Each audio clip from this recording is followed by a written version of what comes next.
Saya mau tanya nih, kita malam ini mau perang atau mau ngaji? Betul? Betul. Kita mau ngaji, mau baca sholawat, mau istighfar, mau dengar ceramah, betul? Betul. Nah, saya mau tanya lagi, mau perang atau mau ngaji? Mau perang atau mau ngaji? Tapi kok ada yang mau nyerang ya? Kurang ajar saudara.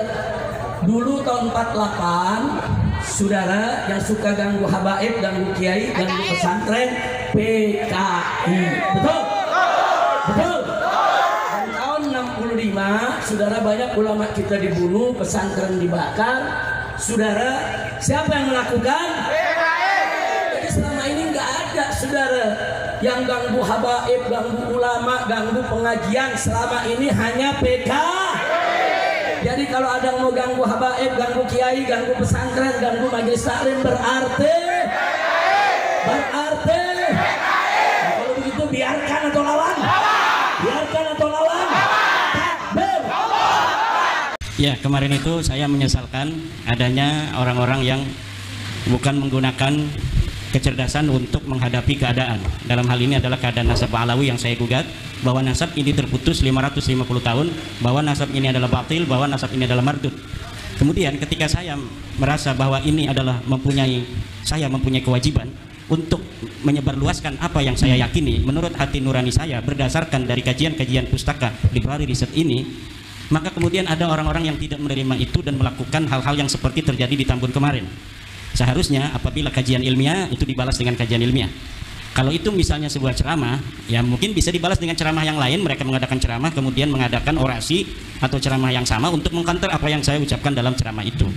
Namun itu tidak dilakukan, justru mengadakan intimidasi. Ini akan semakin membuat masyarakat menjadi tahu bahwa begitu penting mungkin bagi Ba'alawi pengakuan orang lain terhadap nasab dia. Sementara mereka tidak bisa untuk menunjukkan bukti-bukti dari kesahihan nasab mereka. Kalau misalnya mereka mampu untuk memberikan bukti-bukti kesahihan nasab mereka berdasarkan sumber-sumber yang ada pada zamannya atau yang mendekati zaman itu, lalu kita tidak menerima kebenaran itu umpamanya, baru itu mungkin dipertanyakan objektivitas dari orang yang menyatakan bahwa nasab Alawi ini adalah terputus. Tapi ketika mereka sudah tidak bisa untuk memberikan bukti kepada kita bahwa nasab mereka ini sahih, dalam hal ini mereka tidak bisa untuk menyuguhkan mana kitab sezaman yang ada di zaman Ubaidillah yang menyatakan dia adalah anak daripada Ahmad. Bahkan kitab-kitab pada abad selanjutnya, abad ke-6, ke-7, ke-8, ke-9 mengkonfirmasi bahwa tidak ada orang bernama Ubaid, anak daripada seorang sayyid yang ada di Basrah bernama Ahmad bin Isa. Kemudian ilmu pengetahuan biologi mengkonfirmasi bahwa setelah dilakukan tes DNA dari ratusan orang dari Ba'alawi yang telah mengadakan uji tes DNA, ternyata nasab DNA mereka bukan DNA Arab. Jangankan DNA dari keturunan Sayyidina Ali, turunan Nabi Muhammad, DNA orang Arab saja bukan. Lalu ketika tes DNA mengkonfirmasi mereka bukan turunan Nabi, dan library riset juga mengatakan bahwa mereka bukan turunan Nabi, lalu mereka tidak mau menjelaskan atau menyajikan daripada data-data, lalu berdasarkan apa saya untuk mempercayai mereka sebagai keturunan Nabi? Nah ini, lalu jika ditanya apakah ini adalah resiko dari sebuah perjuangan, betul. Dan ini dikonfirmasi oleh sejarah para nabi di masa lalu. Tidak ada para nabi yang setelah dia itu memiliki kebenaran dari Tuhan berdasarkan wahyu, lalu dia tidur dan duduk-duduk. Tapi dia datang ke kaum-kaum menyampaikan apa yang dia yakini, bahwa Allah berfirman bahwa tidak ada Tuhan selain Allah. Nabi Ibrahim sampai kemudian dibakar oleh Raja Namrud, Nabi Muhammad sampai dilempari batu di Taif dan lain sebagainya. Saya tidak menyamakan bahwa kebenaran yang saya bawa seperti kebenaran yang dibawa oleh Nabi Muhammad, tapi minimal ini adalah kebenaran yang saya yakini walaupun orang lain belum meyakininya. Terima kasih. Yang pertama tadi sudah saya jelaskan bahwa ada 3 golongan dari kaum Yahudi internasional. Yang pertama dari garis lurus laki-laki ke 12 imam, 12 putra dari Yakub bin Ishak bin Ibrahim. Ini haplogrupnya J1. Ada kode L860 dan P58. 860 keluarga Israiliyah garis lurus dan P58-nya Ibrahim. Itu yang pertama. Yang kedua, di antara mereka juga perempuan-perempuan dari 12 suku ini dikawin oleh etnik lain, ras lain, yang karena kemudian kalah secara literasi, secara kodifikasi keagamaan, sehingga kemudian membentuk suku bangsa yang keturunan yang memeluk Yahudi. Ini yang kedua. Bisa grup E, bisa I dan lain-lain, R bisa. Kemudian ada lagi yang sama sekali bukan keturunan dari 12 putra Yakub bin Ishak bin Ibrahim. Dan tadi saya katakan sialnya Ba'alawi ini adalah keturunan dari Kaukasia yang terindikasi dan menurut beberapa pakar sejarah sebagai Yahudi Khazar, yang Yahudi Khazar ini muncul dari golongan haplogrup G yang berdomisili di Kaukasia. Jadi itu. Kemudian apakah ini tergesa-gesa atau istilahnya terlalu terburu-buru? Tidak. Karena ilmu genetika itu sudah kokoh 200 tahun silam. Sejak Gregory Mendel, seorang Yahudi kripto biarawan, itu mengabdikan dirinya menanam ercis atau buncis selama sekian puluh tahun dan meneliti tentang ilmu genetik awal. Kemudian berkembang sampai kemudian James Watson and Crick menemukan ilmu DNA, bisa membaca double helix DNA, bisa mendapatkan kode-kode. Kemudian di era sekarang semua pemetaan DNA sudah sangat komprehensif.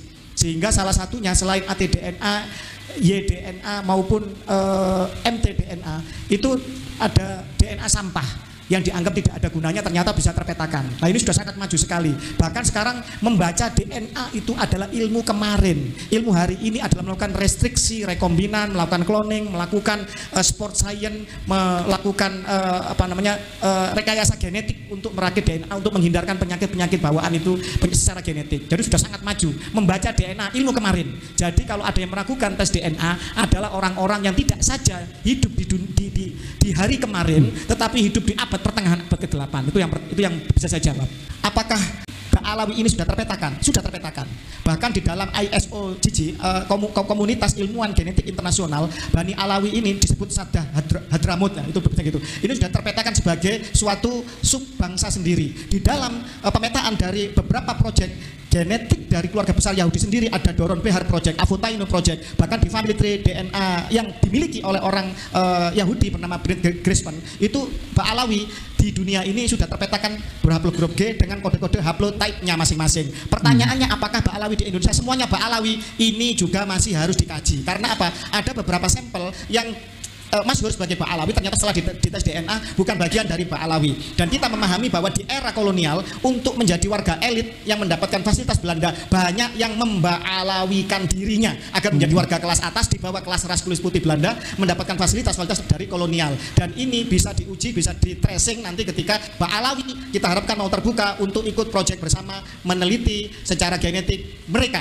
Apakah mereka benar Ba'alawi sesuai dengan keluarga besar Ba'alawi yang telah terpetakan secara internasional di Yaman sana, ataukah mereka adalah orang-orang yang bukan Ba'alawi tapi diba'alawikan, disesatkan menjadi Ba'alawi padahal dia adalah Trah Nusantara asli, atau mungkin justru Trah Sayyid asli. Karena Ba'alawi selain mengaku sebagai cucu Nabi, mereka juga mencopet marga-marga asli milik keluarga Nabi, seperti bin Yahya itu ada Al-Hasani, Basaiban As-Saiban itu ada Al-Idrisi, kemudian ada juga Al-Haddad dari Al-Jilani Al-Hasani, Asgaf yang asli ada Al-Musawi Al-Hasani. Ini juga sudah melakukan tes DNA dan terbukti nasabnya tidak ke Ba'alawi, tapi marga-marga ini benar-benar dirampok, dikopet oleh Ba'alawi. Demikian, terima kasih.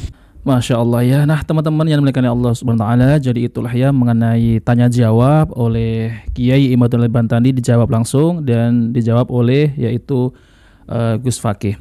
Jadi teman-teman ya, Ba'alawi ini ya jadi teman-teman, Ba'alawi ini yang dimana mereka itu mengaku-ngaku sebagai zuriat baginda Nabi Sallallahu Alaihi Wasallam.